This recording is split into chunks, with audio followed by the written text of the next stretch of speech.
All right. Good evening, everybody, and welcome to another LumCon Science Talk. For those of you who have been with us regularly, I am not Mert, and I know you were expecting Mert. Mert is actually on vacation. She's taking a much-needed break.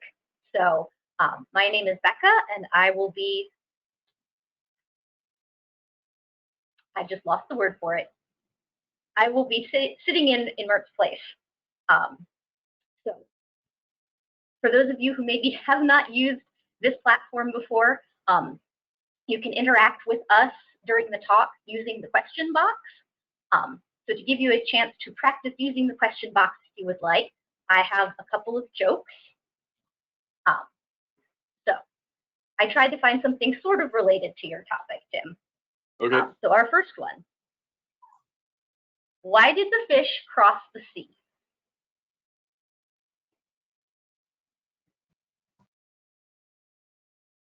I hope you're not looking to me. I don't know. Brian, do you have a guess? That's not my job.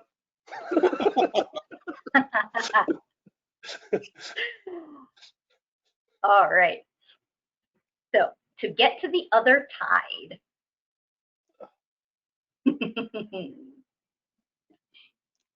See, I can be funny too.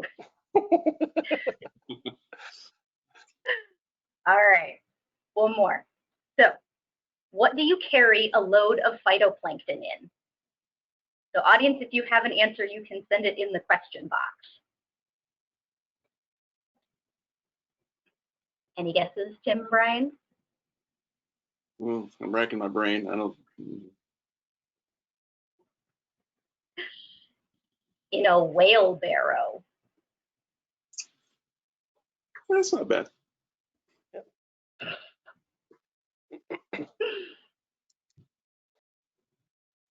All Better right. be proud. Yeah, I have done her proud, or at least as proud as I could. All right. With that, I will turn it over to you, Brian, to introduce Tim, and then Tim, it will be all you. Okay. Hello, everybody. Thank you for joining us tonight. As Becca is sitting in for Mert, I am sitting in for Dr. Craig McLean, who's our executive director at LumCon. Brian Roberts, I'm the associate director of science at LumCon, and I want to welcome you to our science talk series, which we are now holding every other week. We have talks scheduled through December, I believe, at this point. So follow us and all of our social media outlets and keep track of the talks, and there'll be another one rolling out in a couple of weeks. Tonight, it's my pleasure to introduce you Dr. Tim McLean, who is a professor of practice at Tulane University. He received his PhD in genetics and molecular biology from the University of North Carolina at Chapel Hill. He then went on and did a series of postdocs at the University of Southern California and the University of Miami. And he was an assistant professor at the University of Southern Mississippi before joining Tulane's faculty in 2014. His research interests include using relevant omics-based technologies and bioinformatics to understand molecular biology and ecology of Chlorella brevis, a marine dinoflagellate that is responsible for forming harmful algal blooms, often referred to as red tides in the Gulf of Mexico. And I'm sure we're going to have a really interesting talk. And with that, I'll turn it over to Tim. And enjoy your evening, everybody. Okay. Thank you, Brian. So I just want to make a kind of a caveat to this talk here. So as you just heard from the introduction, I am trained biologist, specifically molecular biologist. Most of what I'm going to be talking about tonight is well out of my realm of expertise. It's going to be a lot of chemistries and chemical engineering. So if you have some very technical questions for me later on, I may have to dodge and deflect, but I'll do my best to answer any and all questions. So let me share the screen. So hopefully now you can see my slides. And so the title is pretty self-explanatory, and also to give you a demonstration, I'm going to give you a summary of the entire talk here in 4 seconds. So if you're paying attention,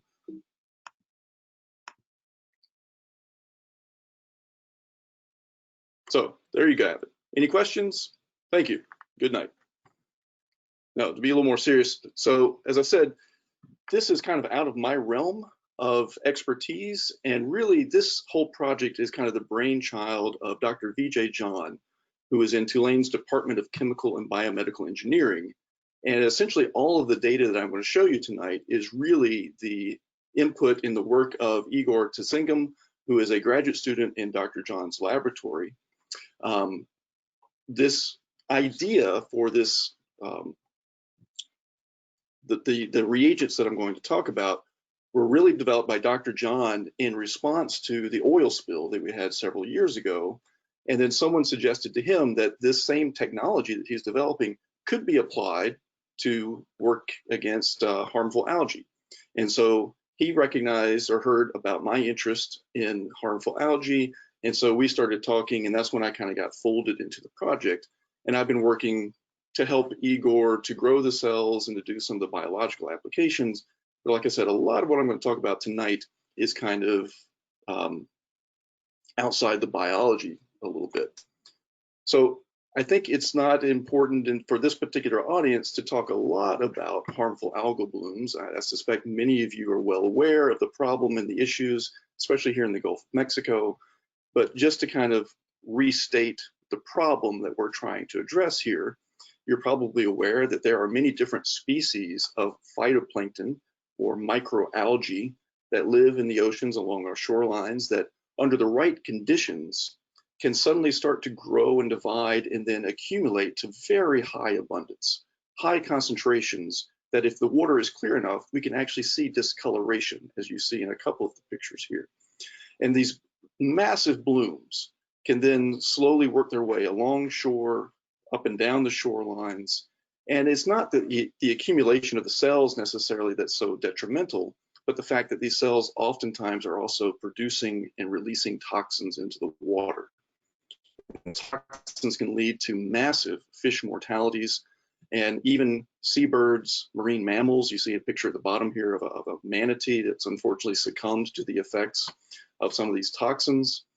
And even animals like raccoons and dogs and wolves who come down to the water's edge can also suffer some of these ill effects due to the toxins. And so, as you see on the picture on the far left here, this is an image off of the Gulf Coast of Florida. You see this large mass of dark colored water, which is high concentrations of this one particular dinoflagellate called Carinia brevis. And so Carinia brevis is the major endemic toxin producing harmful algal that we find in the Gulf of Mexico. So I'm going to focus on Carinia brevis, but there, as I said before, there are many different species of microalgae, not just along the coast of the United States, but really every country in the world that has a coastline suffers from one or more different bloom events that are due to different species. Most of these, as I mentioned, are eukaryotic phytoplankton, but on this particular figure, you can see the very first one, cyanobacteria, is an entire phylum of bacteria that can also produce these bloom events. Cyanobacteria primarily in a freshwater system. The others here that are listed are primarily going to be marine. And so these different species of dinoflagellates and diatoms, when they produce these large blooms and they release the toxins, they can produce an associated poisoning event. So you see some of those listed here. So things like the dinoflagellate Alexandrium can produce toxins that lead to paralytic shellfish poisoning, something that can actually kill humans. Carinia brevis produces toxins that lead to neurotoxic shellfish poisoning. And this can make you really sick, but to my knowledge, so far, nobody has actually died from neurotoxic shellfish poisoning. And so you see the purple dots, it's all throughout the Gulf of Mexico. This is where historically we have found Carinia brevis. So these blooms have lots of ecological devastation, there's environmental damage, and they also have an economic consequence as well. So this is a study that was put out in 2000 So it's relatively dated in terms of how much money is actually spent or is being used in response to these blooms, but it still is the best of really just a handful of studies that have tried to put a price tag on what happens when we have major bloom events throughout the waters of the United States. And you can see back then it was almost $500 million, most of that in public health costs. So people getting sick, going to the emergency room, having to visit a doctor. But of course, when the fish are dying in the water, you can't harvest the fish, so a lot of commercial fisheries are affected, as well as recreational fisheries and other forms of recreation and tourism along seashores that are impacted by these bloom events. So of course, people don't want to go to the beach if there's a possibility of getting sick. So all the hotels and the restaurants and other associated businesses suffer from this. And then when blooms happen, the federal, the state, the local governments have to go out and start monitoring for the blooms and start doing management. Of course, that takes away resources and money from other programs, for example. So these blooms have huge impacts in lots of different ways. Now, I can guarantee you that there has been a lot of research in these areas to try to understand these blooms and what causes them. Unfortunately, except for maybe 2 species blooming in 2 parts of the world, we really don't know. We still don't know what are the environmental conditions or other factors that lead to the formation or initiation of a bloom event. And so without knowing what causes them, it's really hard to put into place any kind of technology or other types of mechanisms to prevent them from forming. Having said that, we are seeing these HAB events increase across many different metrics. So where they used to be relatively rare, maybe happening, maybe once a decade, now it's every 3 years. And in some places, especially off the coast of Florida, it's happening annually. So the frequency is increasing year over year. The bloom events, when they happen, are covering larger expanses of the seawater. They tend to last for longer. It used to be when a bloom happened, maybe it would stick around for 2 or 3 months. Now they're so big that even if parts of them collapse or terminate, there's still these patches that can persist over the winter and then form the seed for a new bloom in the next spring or summer. And then also the severity of these. So we think some of these species are becoming more toxic, and we think some species that we had previously determined to be not toxic have suddenly become toxic. And we don't know if that's because they're sharing genes amongst themselves, or maybe the environmental quality is just becoming so poor that kind of as a last resort, some of these species are just sending out toxins as a way to somehow survive. So as I mentioned, we don't really have any good ways to prevent these bloom events from happening. And when they do happen, the best we can do is just kind of follow along and monitor them and wait for them to essentially self-terminate and hopefully go away. So it's in this vein that this project is trying to create a formulation of some chemicals that will allow us to not maybe prevent, but hopefully mitigate or ameliorate the effects of a bloom that has formed. So flocculation is a technique that's been around for a while. In fact, it's probably been around for a long time, but it really didn't enter the scientific literature until about the 1980s. This has been done a lot more higher prevalence in countries like China and Korea and Japan, and it started to slowly catch on here, and it's been used a few times here in the United States. It's a relatively simple idea. You take these clays, this natural occurring substance, which is primarily going to be used to just kind of provide some weight, some biomass, and you're going to use them in conjunction with molecules that have high levels of lots of positive charges. And so all cells have a net negative charge along their surface. So if we can use that net negative charge of a cell and the electrostatic attraction to these positively charged molecules, and then embed within them these clays, we should be able to aggregate the cells, make them heavy enough to then just sink to the bottom. So this has been used, and it's relatively effective in the short term. So you can spread the clays and these molecules out on the surface of the water. It will sink all the cells. but then about 3 or 4 days later, the bloom comes back. So the technique itself is effective in flocculating and sedimenting the cells, but not for long term. So we think we have something maybe that can help to facilitate the long-term sedimentation of these cells.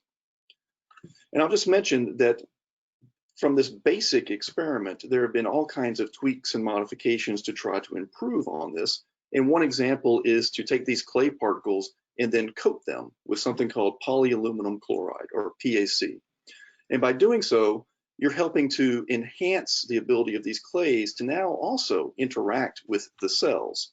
So now there's a little bit of an attraction between the clay particles and the cells, which actually facilitates the flocculation step. Okay, so this is taking a different approach from using things like PACs and the clays that I've mentioned before. And this is where Dr. John had this idea to try to mimic the natural adhesive properties that we find in nature.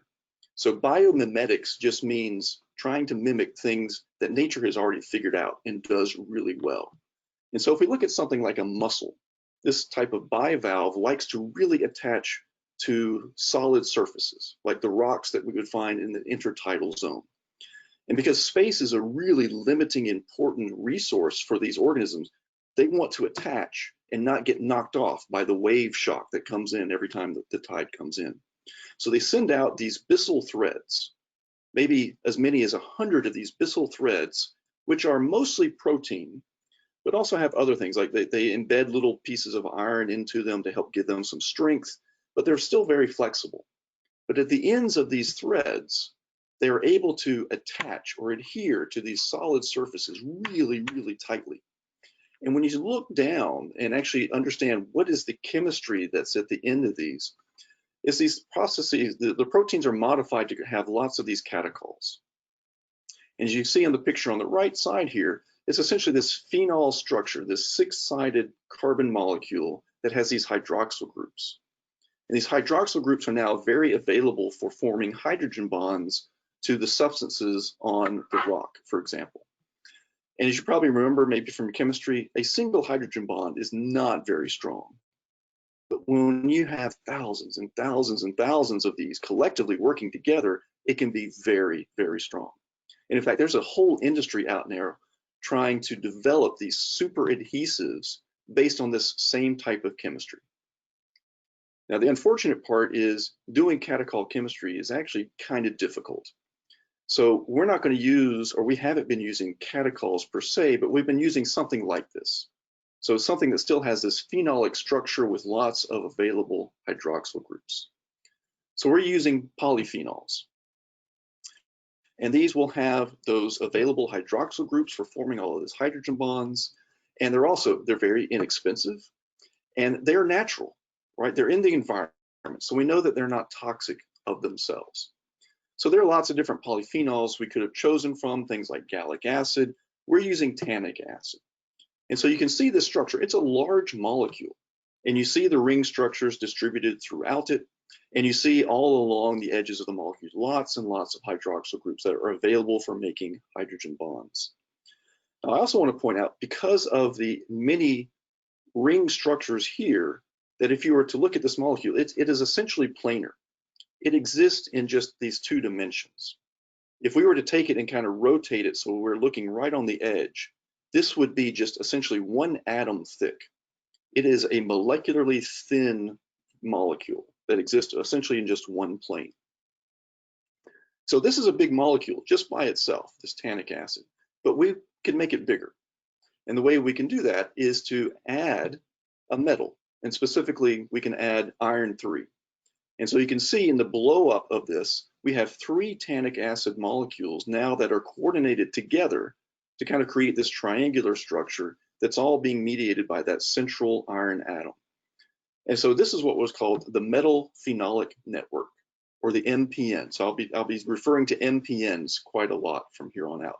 And this is what it's referring to, that we can now join together lots of these tannic acids. And so it's not just this triangle, but at the ends of each of these molecules, again, there are another iron atoms to coordinate other types or other tannic acids to make this bigger and bigger and bigger still. So the good thing is making these Npns is really easy. We can take a solution of tannic acid and mix it with some iron chloride and literally just shake it back and forth, and these things will spontaneously self-assemble. And so you can see here in vial C, something that was just recently shaken, it's evenly distributed through the water, but then eventually if we let it sit, it will just settle down to the bottom. And on the right-hand side, we see here's an electron micrograph of what these Npn films look like. It's just kind of like crumpled up cellophane, if you will, at this stage. So like I said, Dr. John had developed these Npns, and it was primarily in using them for oil spill recovery, applying dispersants to the oil slicks on the surface. So he didn't have cells growing in the laboratory at that time, but what he did have was some students in the laboratory who were really good at making these little vesicles, which are simply just little balls of lipids. And they were using these for other purposes. So he had the students make these balls, these little vesicles, as a way of kind of proof of principle to see if these Npns could actually get these vesicles to clump together or flocculate and then actually sink to the bottom. So you see on the left-hand side, these little balls that are just sitting on the surface of the glass here, those are the little lipid vesicles. And then you see at the top, the idea is that once we apply the Npn in conjunction with these little vesicles, they should all clump together and then fall down. And that's exactly what we see on the right-hand side. Here is an example of one of these little flocs, or this aggregation of cells that has been now covered by that Npn film. And you can see the arrows pointing to where those little vesicles are. You can see these little rounded protuberances, which suggest, yes, they were able to collect several of these vesicles together into one clump or one floc and then actually settle down. So it provided a little proof of principle that yes, these Npns can pull together something at least that looks like a cell and then send it to the bottom. Now it turns out we can make these shrouds or these films bigger still by adding a third component. So we can use Kysan, which is just a polysaccharide or a sugar, and it's primarily derived from chitin that would be in the exoskeleton of arthropods, for example. So we can take the chitin, or I'm sorry, we can take the chitosan, and if you look at the bottom of the right-hand side, you see an example of the chitosan. So these are just two sugars, two monomers that are joined together. The important part is that off the side of these are some amine groups, which are also capable of forming hydrogen bonds with some of these functional groups of the tannic acid. So we can have these big blankets of Npns, but then we can also connect these Npns to create an even bigger blanket through these chitosan bridges. So now we've got the tannic acid, we've got the iron, we've got the chitosan to create a really big blanket. Now you can't see this with the naked eye, but at the molecular level, the microscopic level, these are huge blankets that are spreading out again in just really 2 dimensions. So now the question is, can we actually get this to work with cells? So we were able to order some Carenia brevis. We can grow them up in the laboratory, get these nice dense cultures that we grow in these big containers. And then we just want to mix the cells, the Carenia brevis, with the clay. And in this case, the clay, we're using a type of clay that forms these sheath, or I'm not sheath, but these flat structures called kaolinite. We mix that with our Npns, remember the tannic acid and the iron atoms, and then the chitosan. And so we can just mix the components together, add it to a culture of the cells, and then see what happens. So we do these in really small volumes. So we have these big containers where we're growing up the cultures, and then we subculture that into these small little vials that allow us to do lots of replicates and lots of permutations of the different formulations to do lots of testing very quickly. And what I hope you can see on the left-hand side here, so this is before adding the Npns.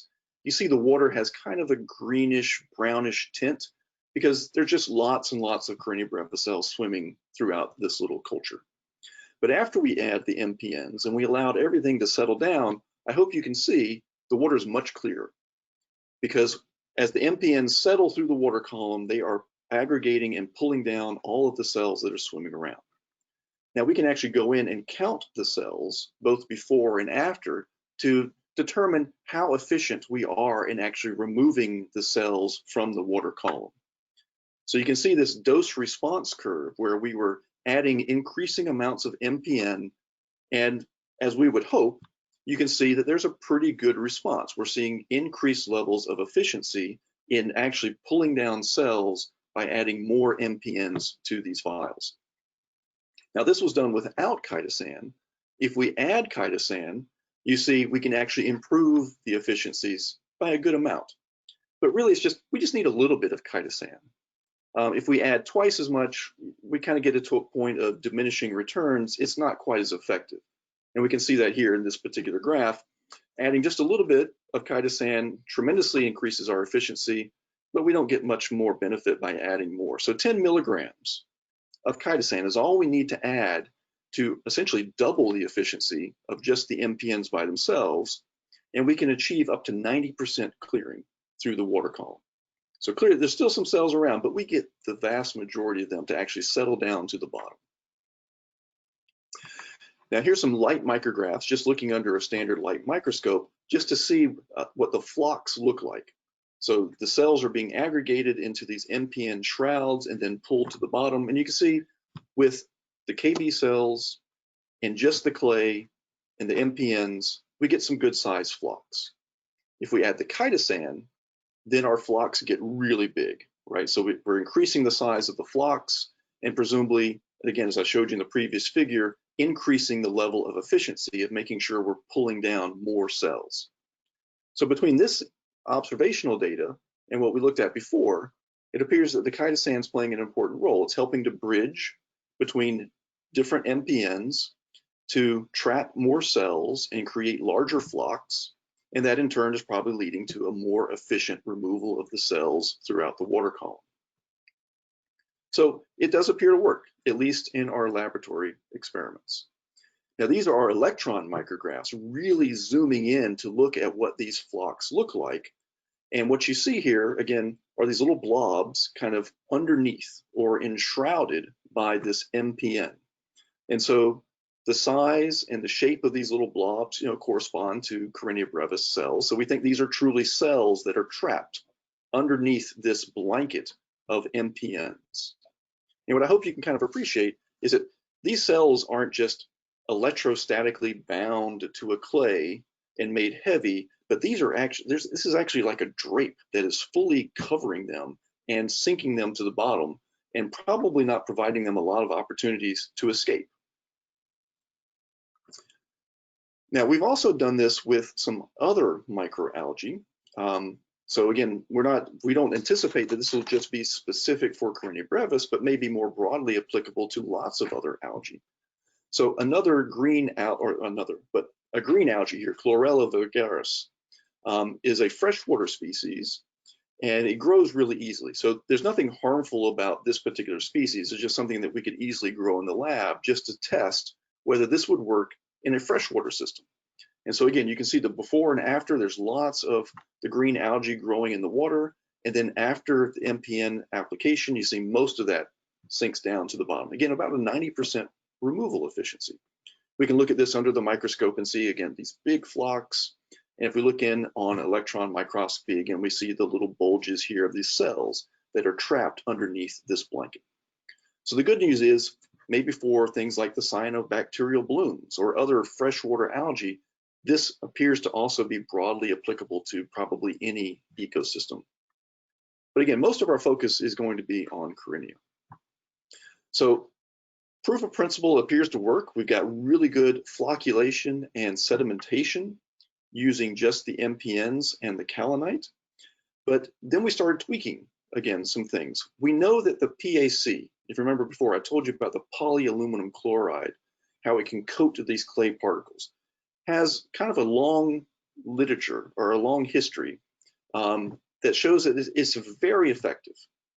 So we were thinking maybe we could use the PAC in conjunction with our NPNs, because it turns out the PAC is actually just a little bit cheaper than the NPN. So if we could kind of cut how much we need for the NPNs and use some of the PAC, that might prove to be just as effective and maybe a little bit cheaper.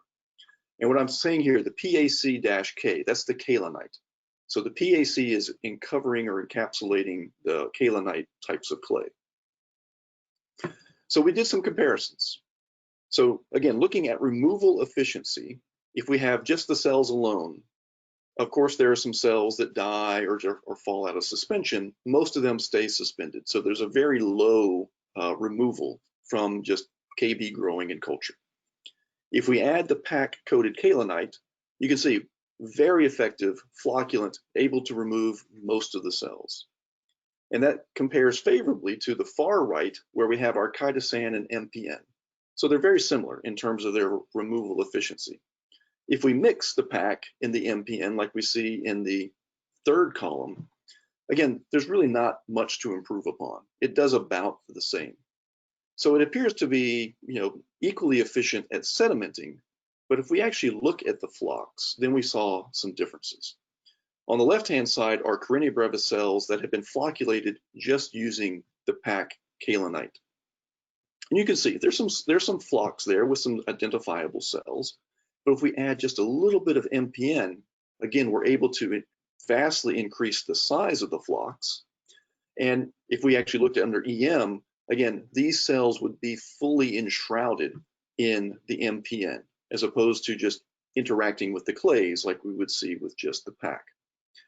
And secondly, we wanted to really see if these cells were essentially immobilized within these aggregates underneath the Npn. Because one of the problems, as I mentioned before, using things like PAC and clays to sediment cells is only a temporary solution.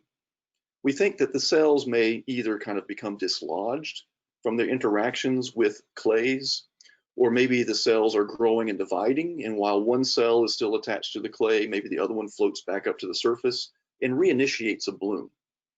We're hoping that we can really force these things to just stay at the bottom. So we took these flocs from this particular experiment, and we looked both right after flocculation, which are the 3 bars on the left-hand side here. And I should note, on the y-axis, we're not looking at removal efficiency. Now we're just going straight by cell counts in the water column itself. So the control is just KB cells, and as you might expect, there's lots of cells swimming around. But if we add the PAC, we can reduce the number of cells dramatically. If we add PAC with the Npn, we can also get a similar level of reduction. But then we take these containers and we start shaking them, right? And if we shake them, we suspect maybe some of these cells will become dislodged or become free and then start swimming back up into the water column. And in fact, with the PAC alone, that's exactly what we see. Some of these cells are getting free. But if you notice the PAC with just a little bit of Npn, the amount of cells that are trapped is about the same as before we were shaking. So we think these are pretty stable flocs. Again, if you think back to those EMs I showed you, these things are really just draped with this Npn. It's unlikely that they're going to be able to escape and get back into the water column. So we think that we're forming large stable flocs that really surround these cells and keep them from escaping. Now, this is only part of the story, because now we've been able to get these cells to settle down to the bottom, but this creates a problem. So we've gotten these toxic cells out of the water column, but we're concentrating these toxic cells right along the benthos. So clearly, organisms that are around the benthos, that's probably not good for them. What we'd really like to do is be able to kill the cells while they're trapped within these flocs. And that's going to do a couple of things, right? So it's going to prevent them from escaping and reforming another bloom. And it's also going to, well, it's primarily the escaping that we're trying to do. So we can take advantage of a different type of clay structure. I told you before, what's primarily been used before are the kaolinite. Now there's a different type of, it's the same clay, compositionally it's exactly the same, it just forms a different structure. So instead of having these flat sheets of clay, you can imagine these sheets rolling up to form a little tube. And that's what the halicites are. So again, same clay, same composition, just in a different form. So now we've got these little tubes, and essentially they're nanotubes. You can see the basic dimensions here. It's only maybe at most, maybe 2 microns long. The outer diameter is just a few tens of nanometers.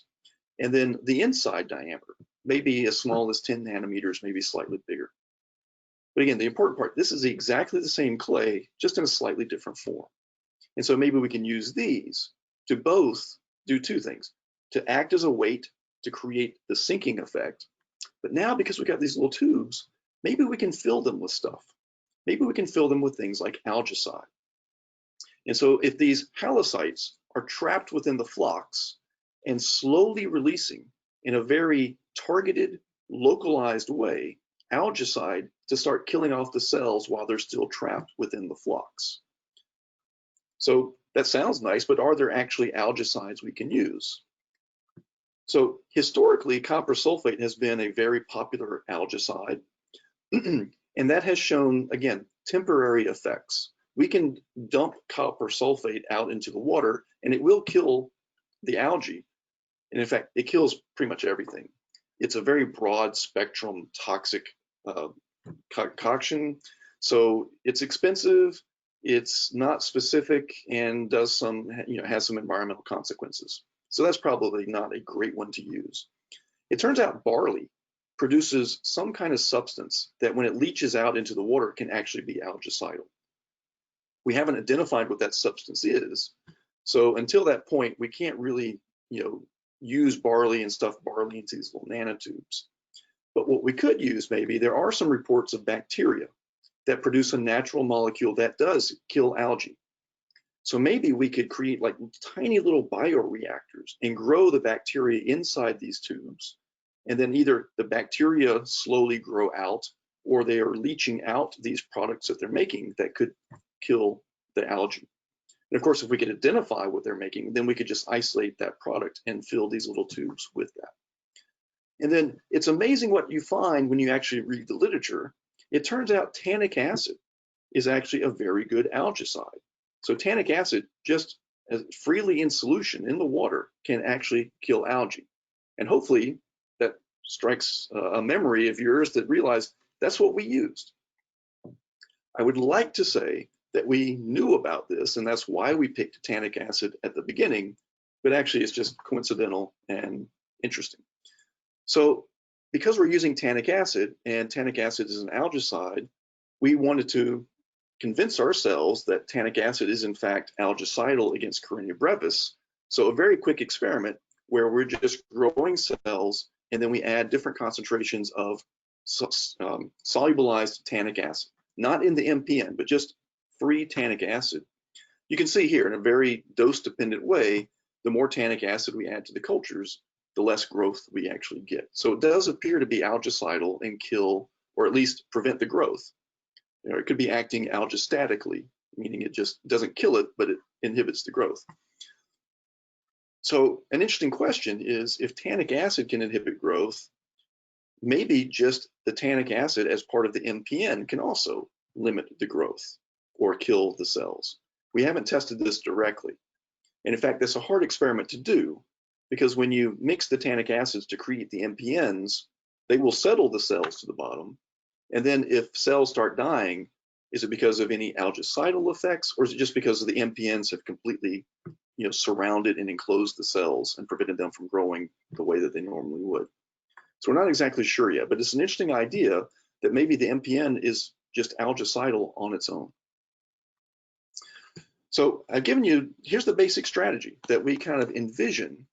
Well, I've told you about all the materials that we're going to use. So the clays, the polyphenols, the iron, the Kysan, maybe the PACs. These are all relatively inexpensive materials. And they're all known to individually be environmentally benign, right? They're not toxic to any species. And I told you they self-assemble. So we just have to mix them together and then deliver them to the surface of the water somehow. Maybe by, off the jets to the back of a boat, maybe by a crop duster, whatever turns out to be most, feasible or economical. We just need to get it to the surface of the water so they can self-assemble and then start falling through the water column, aggregating all the Chlorella brevis cells as they go until they get to the bottom and then hopefully start to die. All right, so a lot of this work existed as preliminary data that we submitted, actually we submitted to several different agencies like NOAA, but we got funding through the Florida Red Tide Mitigation and Technology Development Initiative. This is a state-run initiative signed into law by the governor last year that's going to use state funds specifically for proposals to come up with ideas to try to lessen the impacts of all of the harmful algae outbreaks that they have in the state of Florida. As part of this initiative, we went in for the first round of funding. There's going to be additional rounds every year for the next 5 years, trying to fund as many different ideas as they can. And so as a function of getting this funding, we've been able to now start partnering and talking with people at Mote Marine Lab in Sarasota, where we can hopefully take what we've done here in the laboratory setting and now take it into larger systems where we can hopefully, hopefully all this works if we start scaling things up. So at Mote, they've been building these 80-liter vertical tanks where we can grow Chlorella to really high abundance, add our Npns, and then actually look, what are the rates of settling, what's happening to the Npns as they move, what happens when they get to the bottom. And the tanks are set up so we can actually sample at different heights along the column, including all the way down at the bottom. And if that's successful, then we'll take them to yet larger mesocosms and still do this. And of course, the goal is to actually get it out into the water itself and do some field testing and see if this can't actually pull the cells down and hopefully mitigate blooms when they form. Some other ideas, right? We know these things are toxic. They're producing toxins, they're releasing toxins into the water, especially when you kill the cells. When the cells lyse open, they're going to release all that toxin into the water. And so that's also a concern. One of the ideas we have is maybe in these tubes, these little halocytes, in addition to filling some of them with algicide, maybe we fill some of them with activated charcoal, which is really good at absorbing and pulling in and binding those toxins so that they can be maybe broken down more slowly, or at least released on a longer time scale, so it's not just one big concentrated dose of toxins released all at one time. We also want to do some experiments where we look at these Npns and ask, just how stable are they? It's one thing to do them in a laboratory where we have, fluorescent lighting, the same temperature. It's another to do it in the water where you've got wave action and you've got organisms swimming around that could potentially break these up. We think they're pretty durable, but we haven't really directly tested that in environmental conditions. And that's going to be really important, obviously, for this to be successful. And of course, the logistics of this, the costs that are going to be associated with this, especially as we start scaling up, right? We want to tweak the formulation and make sure it's the cheapest formulation we can come up with that's still going to be highly effective. And then how do we distribute this? How do we get it out into the environment if this were to all work? So hopefully these will be things we can address in the next year. We're going to apply for additional funding so that we can get into a second year where we can continue to do this. Hopefully, continue to work with our partners at Mote, maybe use this as a springboard to get some NOAA funding and so forth from here on. So that's all I wanted to say. That's kind of where we are right now. And so I've already acknowledged Dr. John and Igor, who really are the impetus and the workhorse behind generating this data. As I said before, we're going to work with Mote in the next year. Vince Lovko, who's there, is the one who's really kind of building and maintaining all these different mesocosm structures. We hope that we can get Richard Pierce to also join us. He's an expert in being able to analyze toxins and do toxin analysis. That would be a really good component to fold into what we're doing here. At LSU, Sibel Bargu, who's also an expert in lots of things harmful algal-wise. She's also been instrumental as a consultant in helping us to grow some of the cells. And will also, as we move forward, I hope, play a bigger role in this as well. And so our current funding, as I said, is here from the Mitigation and Technology Development Initiative at Florida. So with that, I will end, and I'm happy to try to answer any questions that people may have about what we're doing.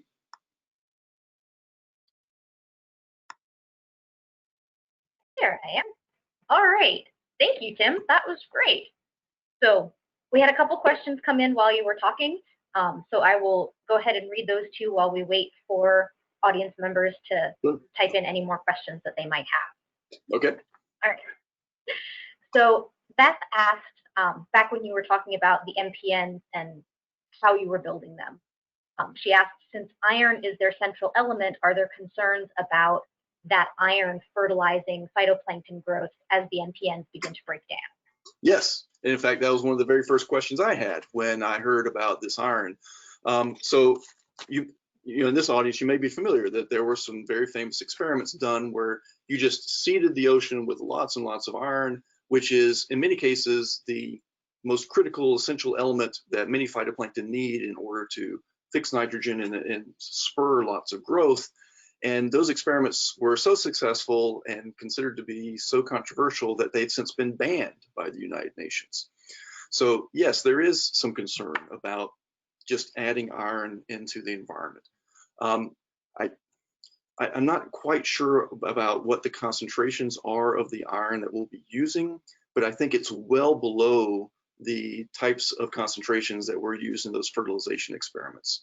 So there may be that the Npns, via the addition of these little iron components, may spur some growth, but we're hoping that any growth that's there will be counteracted by, again, effective sedimentation and then potential killing off of these phytoplankton cells. Okay. Sort of along the lines of the killing the cells, there was a question about, are there concerns or have you thought about how you might mitigate potential generation of dead zones if you have large aggregations of algae that are sinking to the bottom where you can then have them consumed by bacteria, since especially here in this part of the Gulf of Mexico, we see that formation of toxic zones every summer. Right, and it's not just the bacteria, right? There's lots of benthic organisms that potentially could see this as a food source and start consuming, large, fractions of toxic cells. So we don't, I mean, that is a concern, right? We're aware that this is a serious potential problem. We really won't know about that until hopefully we can get some field tests and actually see what happens when this gets down to the bottom, and go out and start testing how much toxin is actually present, how long it's sticking around, is it being incorporated into the next trophic level, and how long does it stick around, or maybe it's being degraded. And maybe that's something else, right? If we can find bacteria that can feed on this stuff, that's another thing that we could maybe stuff into these little halocytes. We don't really have an answer. There's no way to address that right now, but it is obviously something that we're aware of.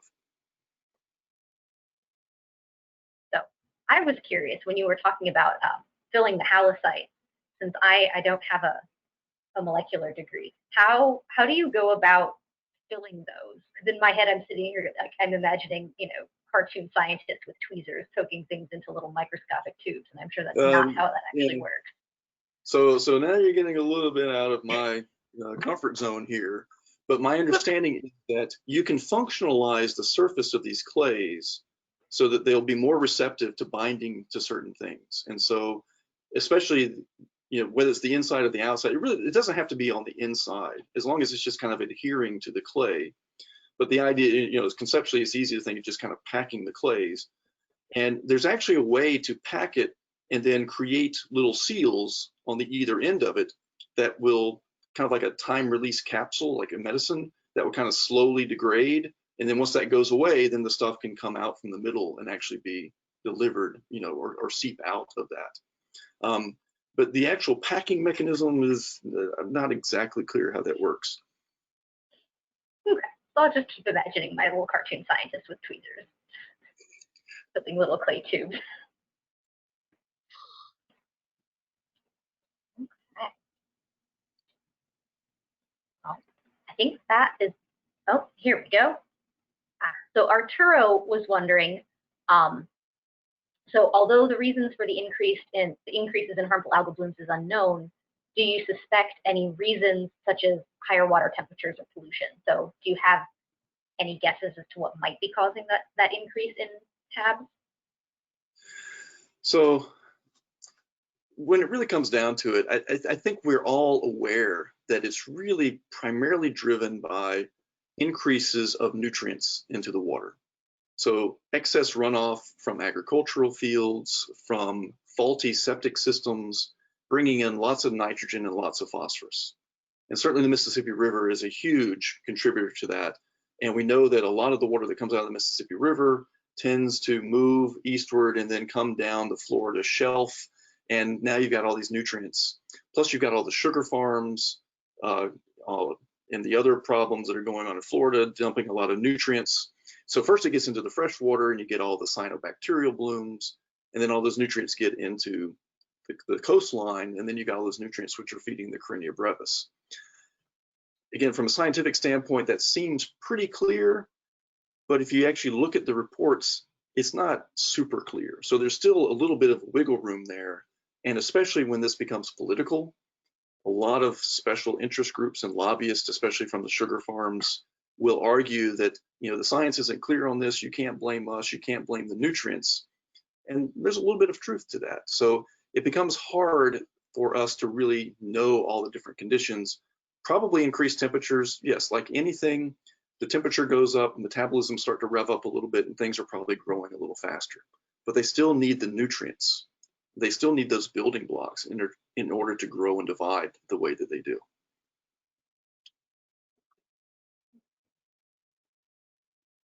And so sort of along those lines,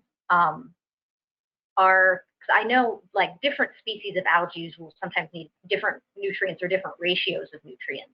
Mm-hmm. Do the K. brevis have like a different nutritional ratio than other phytoplankton that somehow might have changed or been thrown off? That's a really good question.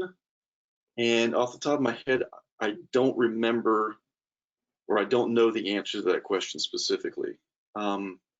My feeling is that generally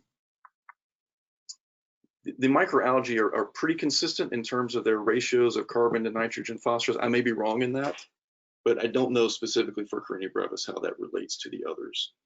I can say, so kind of going back to that last question, we think another way that they're acquiring their nutrients, in addition to the runoff from the coastlines, is when they start to kill fish. And the fish start to break down and die, they're also releasing lots of nutrients. And so this could be self-supporting. Once they get started and they start killing these animals, they could be further sustained to being long-lived by the fact that the fish and the other things that they're killing are also releasing lots of nutrients like nitrogen and phosphorus and carbon and so forth. So there's one proposal that's actually going out, once the fish start dying, let's go out there and just skim them off the surface and make sure we take them out of the system so that they don't continue to supply nutrients. So that'll be interesting to see if that makes a difference or not. So we've had another question about to what extent can we predict red tides using nutrient data? Using nutrient data specifically, I'm not that familiar with whether how useful that is, but generally our prediction status for Carenia brevis is very poor. Other species in other parts of the world have started figuring out. So for example, Don Anderson up in Woods Hole has done a magnificent job understanding Alexandrium, the genus Alexandrium, which forms red tides up in the New England area. And they know that there are three major factors, right? They can go out and they can count the number of cysts of that dinoflagellate that exists in the benthos during the winter time.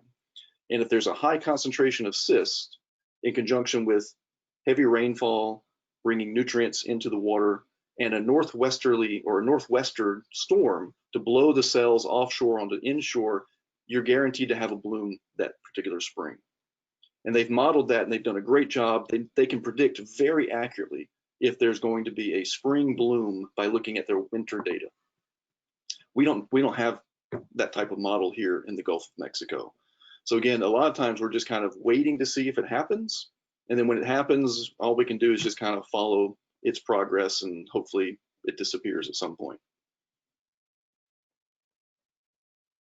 So do the Carenia brevis have a cyst stage in their life cycle that someone could potentially go out and look for, or? That is highly debatable. Historically, the literature and the experts would say, no, there's not a cyst. But every now and then a report pops up that says somebody has found it. But I still have not seen that in the literature yet. So if there is a cyst stage, people are kind of keeping it under wraps, and I'm not aware that there is a cyst stage related to Carenia brevis at this point. But people are still looking. right? It could be out there. We just haven't seen it or found it yet.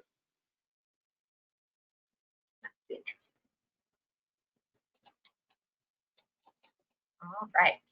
Well, I think we can give people another minute, but so far that has brought us to the end of the questions.